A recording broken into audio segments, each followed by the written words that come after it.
Monsieur le grand rabbin, monsieur le maire, ma très chère famille, chère Ursule, chers amis.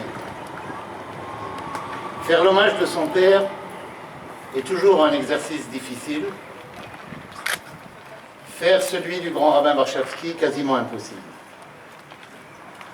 Impossible car il était à la fois un érudit, un maître, adulé, adoré même par ses centaines d'élèves, un homme engagé dans la société française,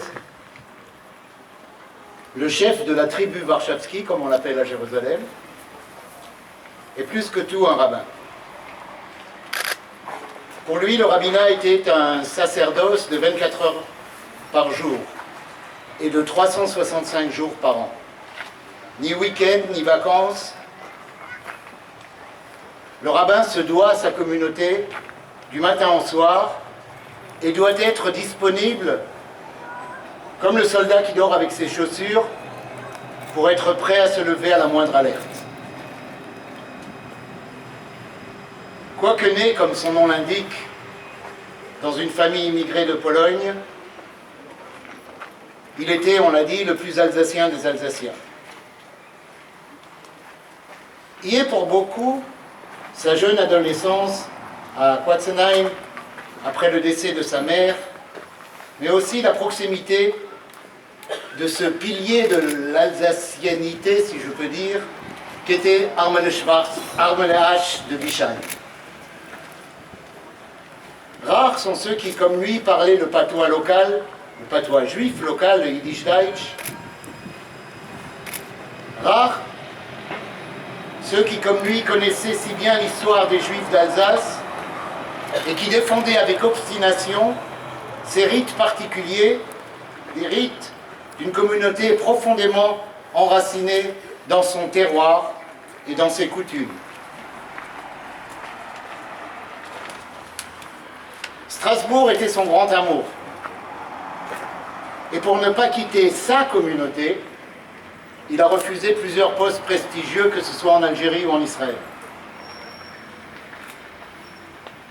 Même Jérusalem, le second grand amour de sa vie après qu'il y soit venu pour une année sabbatique en 1963, mais aussi la ville où vivent la plupart de ses enfants et de ses petits-enfants, même Strasbourg n'a pu lui faire quitter sa communauté. Après la retraite, il nous disait. Et c'est effectivement ce qu'il a fait, retrouvant à Jérusalem nombre de ses élèves qui, tout naturellement, ont recréé autour de lui une communauté juive alsacienne et un lieu de prière en ville sainte que mes enfants et mes neveux appellent avec affection Ohel Kugelhopf, le tabernacle du Kugelhopf. Pour le grand rabbin Warshawski, la communauté, sa communauté, c'était tous les juifs de Strasbourg, pratiquants ou non, croyants ou agnostiques, et quelle que fût leur origine. À ce propos, je me souviens de Kippour 1967. J'étais venu de Jérusalem pour passer les fêtes en famille, et à la synagogue, après la prière du matin, papa me fait signe. On va aller prier Moussaf, la prière de midi, à l'oratoire des jeunes. Puis on quitte le bâtiment de la grande synagogue pour continuer la prière dans l'oratoire de la communauté séfarade. Puis celle de l'après-midi à Hadas Israël, la synagogue polonaise où il avait grandi, pour revenir terminer cette longue journée de recueillement à la grande synagogue. C'est ainsi que ce Kippour mémorable, qui pour moi était un Kippour de marche à pied à travers Strasbourg, nous avons traversé toute la ville, papa vêtu de son linceul blanc, comme il est de coutume en Alsace, pour le Kippour. Pour le grand rabbin, la communauté, c'était toutes ses composantes. Combien symbolique donc est votre décision de nommer cette allée l'allée Max Warshawski, juste à côté du cimetière juif de Cronenbourg. Et je me souviens, souvenir de jeune adolescence, que papa a dû batailler pour que les juifs séfarades rapatriés d'Algérie y soient enterrés.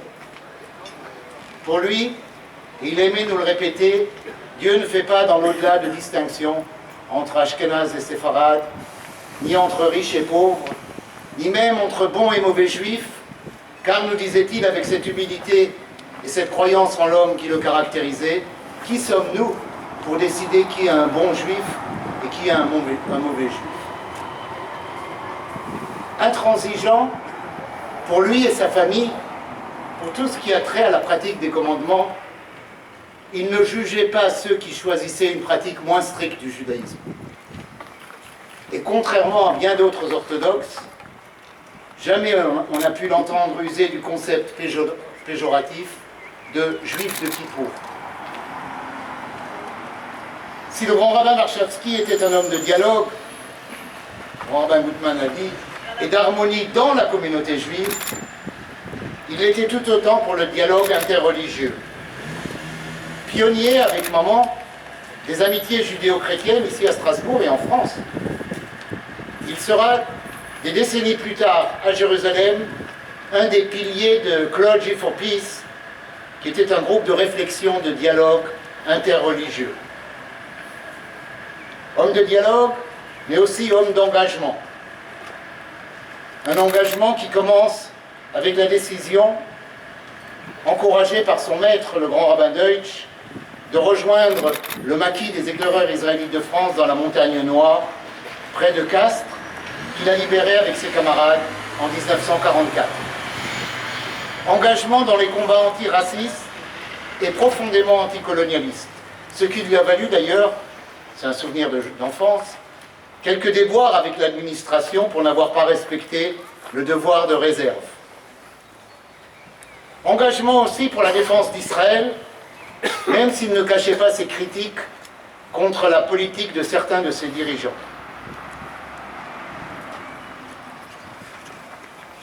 Nos parents nous disaient ne pas être indifférents à ce qui se passe autour de vous. Nous, les Juifs, avons été les victimes de l'indifférence. Et quelle fierté de moment que de voir au rassemblement hebdomadaire à Jérusalem contre la colonisation du quartier de Chercherach, 19 membres de la tribu Warshawski élargie, c'est-à-dire avec les pièces rapportées. Quelle fierté qu'elle avait de ses filles, Judith, qui était une des piliers des femmes en noir à Jérusalem, et Evelyne, élue à Marseille et active dans une communauté juive où il n'est pas toujours bon ton d'être de gauche.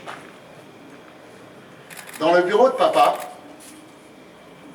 il y avait bien en évidence une photo du rabbin Samson Raphaël Hirsch de Francfort. Papa se considérait comme son disciple et celui qui continue son enseignement de Torah in derech eretz, c'est-à-dire la synthèse entre un judaïsme qui ne triche pas avec les commandements et ses lois, et les lois de la Torah, et un engagement dans la modernité et dans la cité. Torah et derech eretz, c'est en deux mots l'héritage qu'à nous, ses enfants, a légué le grand rabbin Warshawski, à nous et à vous, ses nombreux élèves, à Strasbourg comme à Jérusalem.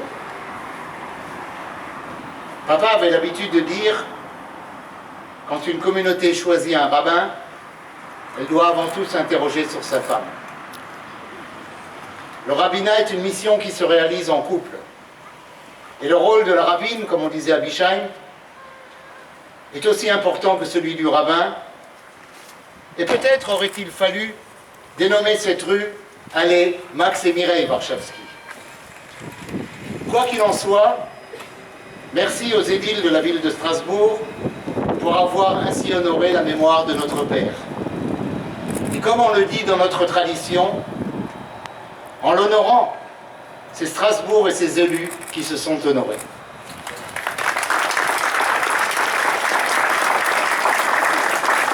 Mesdames et messieurs, à présent, M. le maire et les membres de la famille Warshawski vont procéder au dévoilement de la plaque.